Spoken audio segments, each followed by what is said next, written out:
हे भगवान, आज तो लगता है कि देरी हो ही जाएगी। बस बच्चों का टिफिन बन ही गया, अब इन तीनों को छोड़कर आ जाती हूँ।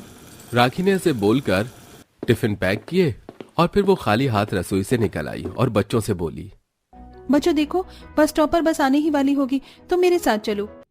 राखी ने ऐसे बोलकर जल्दी जल्दी से बच्चों को उनके बैग्स दिए और तीनों बच्चों को लेकर वो घर से निकल आई। ये है राखी की ससुराल की कहानी। वैसे तो राखी के घर में सास, ससुर, देवर, नंद, पति, जेठ, बच्चे और जेठानी सभी लोग थे, लेकिन फिर भी घर के ज्यादातर काम, फिर चाहे वो अंदर के हो या बाहर के, सभी राखी ही संभालती थी। आज भी वो बच्चों को सभी के होने के बावजूद बस स्टॉप पर लाई थी, जहां माँ माँ, देख राधा बेटा, मैं जानती हूँ कि तू क्या कहेगी, लेकिन आज ना मम्मा को बहुत काम है, इसलिए ना आज मैं तुझे जल्दी लेने के लिए नहीं आ पाऊंगी। माँ, आप हमारा टिफिन नहीं लाई? क्या? अरे नहीं, वो तो मैं रसोई में ही बनाकर छोड़ आई हूँ, जल्दी से भाभी को बोलती हूँ। राखी ने बच्चों के पास ही खड़े खड़े अपनी जेठानी को फोन मिलाया, जहां नहीं राखी, तुम खुद ही घर में आकर टिफिन ले जाओ, मैं अभी बिजी हूँ तो आ नहीं सकती। सुष्मिता ने ऐसे बोलकर बात को खत्म कर दिया। अरे नहीं, अब तो स्कूल की छुट्टी का भी टाइम बढ़ गया है, बच्चों को ऐसे मैं बिना टिफिन नहीं भेज सकती हूँ, अब मुझे ही दोबारा घर जाना होगा। राखी बेचारी अपना मन पक्का कर चुकी थी। जब बच्चे बस में चढ़ गए तब वो अपने घर वापस गई और फिर बच्चों का टिफिन लेकर लौट आई। बच्चे तो अब तक स्कूल पहुंच चुके होंगे, अब मुझे टैक्सी से उन्हें ही टिफिन देकर आने पड़ेंगे। राखी ने टैक्सी की, जिसके बाद वो बच्चों का टिफिन उनके स्कूल देकर आई। सुबह सुबह इतनी कसरत के बाद जब राखी घर पहुंची तब माँ जी, वैसे हमारे घर में अरहर की दाल और साथ में चावल बने हुए काफी वक्त हो गया है, आज वही बना लेना। सही कहा बहू तूने, ठीक है, तो आज अरहर की दाल के साथ चावल ही बना लेंगे। घर में दोपहर के खाने की बातें चल रही थी। माँ, भाभी, क्या बनाने की बात हो रही है? अरे राखी, अच्छा है जो तू वक्त से आ गई, तूने सुन तो लिया ही है, जो सामान हमने बताया जाकर वो ले आ। माँ जी, मैं अभी अभी बच्चों को छोड़कर आ रही हूँ, उनका टिफिन घर में ही रह गया था तो फिर उसे देने के लिए गई थी। देवर जी और ससुर जी वगैरह सभी मर्द आज घर में ही हैं और छुट्टी भी है, तो आप इनसे मंगवा लीजिए ना। भाभी, हफ्ते में एक दिन तो बड़ी ही मुश्किल से छुट्टी मिलती है, उसमें भी आप अपने काम हमारे ऊपर डालती हो। बहू, वैसे ये तो कोई बात नहीं हुई, अरे तू रोजाना करती तो है यही सब काम, ये क्या कि आज अगर देवर ससुर को जरा सी फुर्सत में देखा तो इनके ऊपर काम थोप दो। सभी घर में ऐसे ही राखी को बातें सुनाने लगे, जिनके आगे राखी हार गई और फिर उसे ही बाहर जाकर राशन लाना पड़ा। इस सब के बाद अरे नहीं, अभी तो घर की सफाई भी नहीं हुई है, क्योंकि आज सुबह से ही मेरे हाथ में बाहर के काम लगे हुए हैं। ऐसा करती हूँ, मैं दाल पकने को रख देती हूँ और चावल पानी में भिगो देती हूँ, उसके बाद में साथ साथ सफाई भी कर लूंगी। राखी बेचारी बाहर से आते ही चूल्हे पर चढ़ गई और उसने दाल पकने को रख दी। इसी के साथ उसने घर की सफाई की और जब उसका खाना वगैरह बन गया तब राखी देखो, 3 बज गए हैं, बच्चे बस स्टॉप पर पहुंचने ही वाले होंगे, तो तुम उन्हें वहां से लेने चली जाओ। सुष्मिता के बोलने पर राखी बच्चों को भी लेने गई और अब उसके बाद उसे कोई खास काम नहीं था तो थक गई रे, अब थोड़ा सा आराम कर लेती हूँ, उसके बाद शाम की भी काम है। राखी ऐसे बोलकर लेटने ही वाली थी कि तभी राखी, ओ राखी। हाँ माँ। यहाँ। विद्या की बात सुनकर बेचारी राखी अपनी सास के पास गई और जी माँ जी। राखी बहू, मेरे ना सर में बड़ा दर्द सा हो रहा है, मेरे तेल लगाकर बाल बांध दे, और हाँ उसके बाद ना तू नेहा के कपड़े भी प्रेस कर देना, उसे आज अपने दोस्तों के जाना है। विद्या ऐसे ही राखी को ऑर्डर देने लगी। राखी ने किसी काम को मना नहीं किया और सारे काम करते करते उसे रात हो गई। रात को ही राखी को बिस्तर पर जाने का मौका मिल पाता था। ऐसे ही सिलसिला जारी था। घर और बाहर दोनों जगह के काम राखी को ही संभालने पड़ते थे, जिससे अब उसे थोड़ा बहुत गुस्सा भी आने लगा था। ऐसे ही एक दिन, राखी, मेरा तो मन आज फ्रेंच फ्राइज खाने का हो रहा है, जाकर बना लाओ ना। मोहन जी, आलू नहीं है, आज ही खत्म हुए हैं। तो ले आओ ना, वैसे भी कहाँ तुमसे ज्यादा कुछ बनवाने को बोलता हूँ। मोहन जी, मैं भी अभी अभी बाहर से ही आ रही हूँ, और वैसे भी मैं इस घर की बहू हूँ, मेरा काम घर के काम करना है, लेकिन तब भी मैं आपकी जिम्मेदारियों को भी अपनी सर ले लेती हूँ। लेकिन इसका ये मतलब बिल्कुल भी नहीं है कि मुझे थकान नहीं होती है। ओहो राखी, तुम पहले तो ऐसी कभी नहीं थी, आज तुम्हें क्या हो गया है? मोहन और राखी दोनों में ऐसे ही लड़ाई होने लगी। अब राखी अपने ऊपर इतने ज्यादा काम रहने की वजह से तंग आ चुकी थी और उसे गुस्सा भी आता था, क्योंकि कोई भी उसके काम की तारीफ नहीं करता था। ऐसे ही लड़ते हुए राखी अपने कमरे से बाहर आ गई कि तभी अच्छा हुआ जो भाभी आप मुझे यहीं मिल गई। मैं आपके ही पास आ रही थी। भाभी मेरा ना कॉलेज का असाइनमेंट है, आप मेरी उसे बनवाने में हेल्प कर दो ना। नेहा राखी को अपने साथ ले आई। देखो भाभी ये वाली फाइल, ये और ये तीनों आप बना दो, तब तक मैं ना अपने दोस्तों के साथ बाहर जा रही हूँ। तुम मेरे साथ ये नहीं बनवाओगी क्या?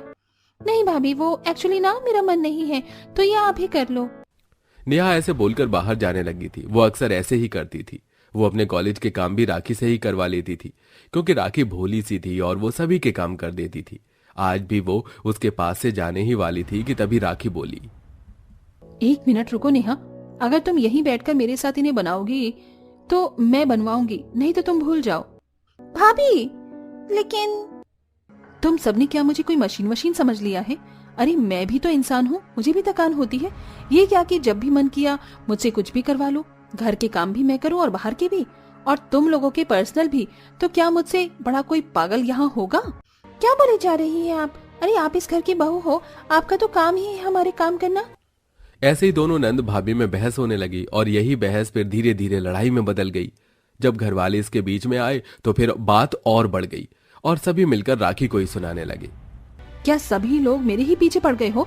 अरे आपने सोच क्या लिया है? बाहर के काम भी मैं ही करूँ और घर के भी?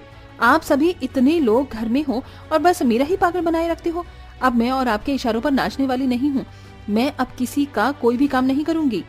हेकड़ी किसे दिखा दी है? तुझे क्या लगता है कि तेरे करने से ही हमारे काम होंगे? अब से कोई भी एक दूसरे से अपने काम नहीं करवाएगा, और खासकर इससे। अब मिल गई तुझे खुशी। सभी ने गर्मा गर्मी में खुद से ही काम करने को हामी भर दी। उस दिन के बाद से अब राखी किसी के भी फालतू काम नहीं करती थी। इससे राखी को तो राहत थी, लेकिन पूरा घर। अरे सुष्मिता बहू, मोहन, कोई इन बच्चों को स्कूल छोड़कर आ जाओ। 3 दिनों से बच्चों की छुट्टियां हो रही हैं। माँ जी मैंने बच्चों का टिफिन बना दिया, इन्हें रेडी कर दिया। अब कोई आदमी इन्हें छोड़ आएगा? कौन छोड़ेगा? मैं तो पहले ही ऑफिस के लिए लेट हो रहा हूँ। सभी ऐसे ही अपने अपने कामों में उलझे रहे, जिससे कि बच्चों की आज की भी छुट्टी हो ही गई। ऐसे ही 2-4 दिन और गुजरे। नेहा, तुझे घर नहीं दिखता है? समय से झाड़ू बर्तन कुछ नहीं हो रहा मेरे घर में। चल तू सफाई कर। माँ क्या मैं ही सफाई करने को फालतू हूँ घर में? जब देखो आप मुझसे बोलती रहती हो। अरे जब से राखी भाभी ने घर का काम संभालना बंद किया है, तब से ही मैं तो बाहर भी नहीं जा पा रही हूँ। बस अब मैं कुछ नहीं करूँगी। नेहा ने ऐसे बोलकर बात को खत्म कर दिया और उसने सफाई नहीं की। ऐसे ही अब विद्या और बाकी सबको एहसास हो रहा था उन्होंने कितनी बड़ी गलती की थी राखी से लड़ाई करके, लेकिन कोई भी उससे माफी नहीं मांग रहा था। ऐसे ही सिलसिला जारी था कि एक दिन, अरे नहीं, दीदी आने को बोल रही है। अब मैं क्या करूं? सारा घर तो औंधा हो चुका है। अब तो मुझे राखी से बोलना ही पड़ेगा। विद्या को बस अब यही एक ऑप्शन बाकी दिख रहा था। उसने राखी से इस बारे में बात की। माँ जी, अब तो आप लोगों को एहसास हो गया ना कि मैं मुंह क्यों बनाती थी? हाँ बहू, मुझे माफ कर दे। अब मैं सब कुछ समझ गई हूँ। तू ही है वो जो मेरे घर को सीधा रख सकती है। विद्या ने ऐसे ही माफी मांगी और फिर राखी ने घर के काम करने शुरू किए। अब सभी को पता चल गया था कि राखी के घर में क्या अहमियत थी। अब सभी उसके कामों में मदद करते थे और सभी खुशी खुशी रहते थे। चूल्हे से तेज धुआं उठ रहा है, तभी तवे पर रोटी जल जाती है। स्वरा आग बबूला होकर कूट कूट कर बहुत सारी मिर्च पीस रही थी। तभी दादी सास आवाज देती हैं, अरे ओ पोता बहू, हो गया खाना तैयार? तो जल्दी से ले भी आ, भूख लगी है। जी बस लाई दादी जी। हे भगवान, कैसे बवासीर आदमी है सब, जिंदगी जन करके रखती है। आज तो ऐसा चटपटा तीखा खाना खिलाऊंगी सबको कि सब लोग पानी मांगते फिरेंगे। नाक में दम करके रख दिया सबने। आखिरकार स्वरा इस कदर गुस्से में लाल पीली होकर इतनी सारी मिर्च क्यों पीस रही है? इतनी सारी मिर्ची खिलाकर वो अपने ससुराल वालों पर किस बात का गुस्सा निकालना चाहती है? तो चलिए देखते हैं। शीला शादी के जोड़े में खड़ी अपनी नई नवेली बहू स्वरा का गृह प्रवेश करवाती है। आओ नई बहू, कलश गिराकर अपने ससुराल में कदम रखो। जी माँ जी। स्वरा के ससुराल में कदम रखते ही जेठानी रचना हंसी टिटोली के मिजाज में कहती है, दिल थाम लो देवरानी जी, क्योंकि अभी मैं तुम्हारे साथ खास रस्म करने वाली हूँ। तुम्हें मेरे हाथों से ये कचौड़ी खानी है। ये कचौड़ी साबित करेगा कि हम दोनों देवरानी जेठानी का संबंध मधुर होगा या मिर्ची जितना तीखा। स्वरा अपनी जेठानी रचना की बातों को थोड़ा सोचती है, मगर जैसे कचौड़ी खाती है उसे बहुत तेज मिर्ची लगती है। पानी पानी। हे भगवान, इस जलकुकड़ी जेठानी ने कचौड़ी में कितनी कूट कूट कर मिर्ची भरी, मेरी तो जुबान जल गई। स्वरा को मिर्ची लगता देखकर पूजा पानी देती है, जिससे स्वरा की सांस में सांस आती है। तभी रचना टोंट मारती है, देवरानी जी तुमसे तो जरा सा भी तीखा बर्दाश्त नहीं हुआ, फिर तो तुम्हें हमारे ससुराल से तालमेल बिठाने में बड़ी दिक्कत होगी। क्या मतलब है आपका जेठानी जी? साफ सीधा कहिए, जलेबी की तरह टेढ़ी मेढ़ी बातें मत कीजिए। सब्र रखो देवरानी जी, कल तुम्हें खुद पता चल जाएगा। शादी की थकावट के चलते ससुराल के सारे सदस्य अपने कमरों में आराम करने चले जाते हैं। शादी की पहली सुबह स्वरा जल्दी उठकर साफ सफाई करने के बाद नहा धो के रसोई में हाजिर हो जाती है, जहां मिर्ची का बोलबाला था। हे भगवान, ये रसोई है या मिर्ची का बागान? जिधर देखो बरनी से लेकर ओखली में मिर्च भरी है। लगता है मेरे ससुराल वाले तीखा खाने के शौकीन हैं। कुछ देर के इंतजार के बाद स्वरा अपनी पहली रसोई की शुरुआत कर देती है।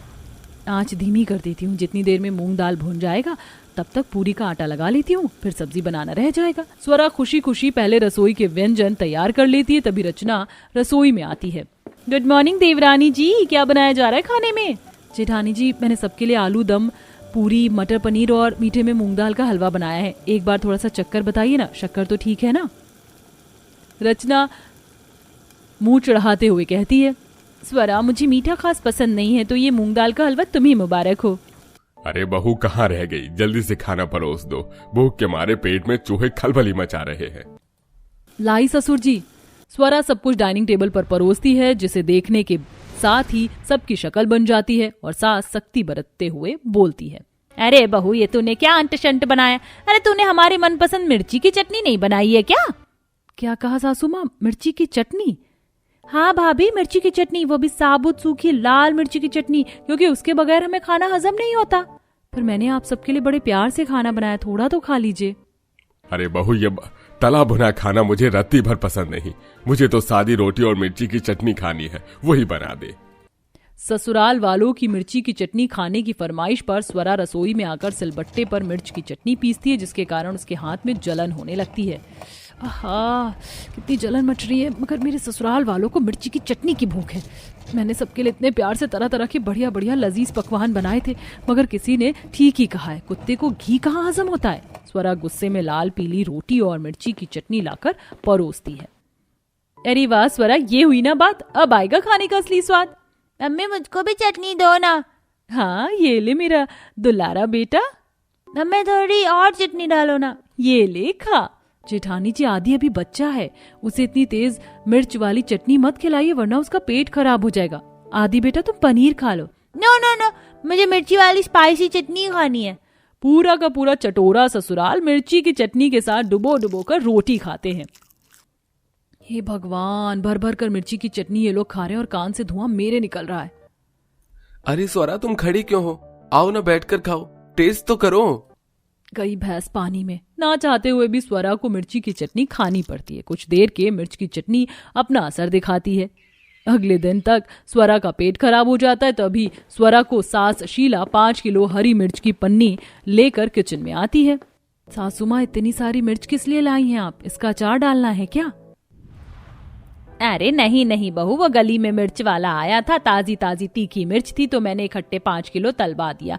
इसका बढ़िया सा लहसुन डालकर चटनी बनाना, और काली मिर्च की चटनी कम पड़ गई थी तो आज थोड़ा ज्यादा पीस। ये सुनकर स्वरा अपना माथा पीट लेती है। हे भगवान, ये लोग इतनी तीखी मिर्ची की चटनी हजम कैसे करते हैं? मैं तो आज ये चटनी नहीं खाने वाली। इतनी सारी मिर्च की चटनी सिलबट्टे में पीसते पीसते स्वरा का हाथ लाल पड़ जाता है। वह रोते हुए पानी में हाथ डालती है।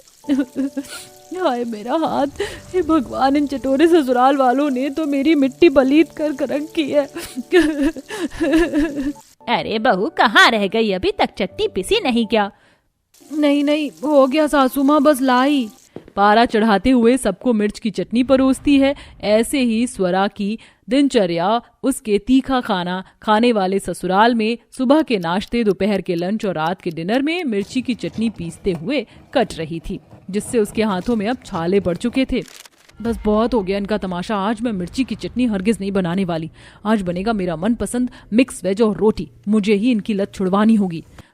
स्वरा पूरे ससुराल वालों के लिए खुशी से मिक्स वेज और रोटी बनाकर परोसती है। चारू, पूजा, मम्मी जी, पापा जी, आज मैंने सबके लिए खाने में मिक्स वेज बनाया है, खाकर बताइए कैसा बना है। मगर मिर्च की चटनी खाने के शौकीन ससुराल वालों को सब्जी देखकर जैसे ससुराल वालों को बुखार लग जाता है और सब किलकिल करना चालू कर देते हैं। अरे बहू, ये क्या चारा बना के ले आई हो तुम? अरे हमारी जुबान को मिर्च की चटनी ही पसंद है, वही बना के ले आओ। हाँ चाची, चिल्ली वाली चटनी बना लाओ। एक बार फिर से मिर्ची की चटनी की फरमाइश सुनकर स्वरा गुस्से में फटने को हो जाती है। तभी उसकी ददिया सास फूल कुमारी सर पर बोरी लिए हुए अंदर आती हैं। अरे ओ जितेंद्र, वाह, अरे जल्दी से बोरी उतारो। ससुर जितेंद्र जल्दी से बोरी उतारते हैं। पाए लागू अम्मा, कैसी हो तुम?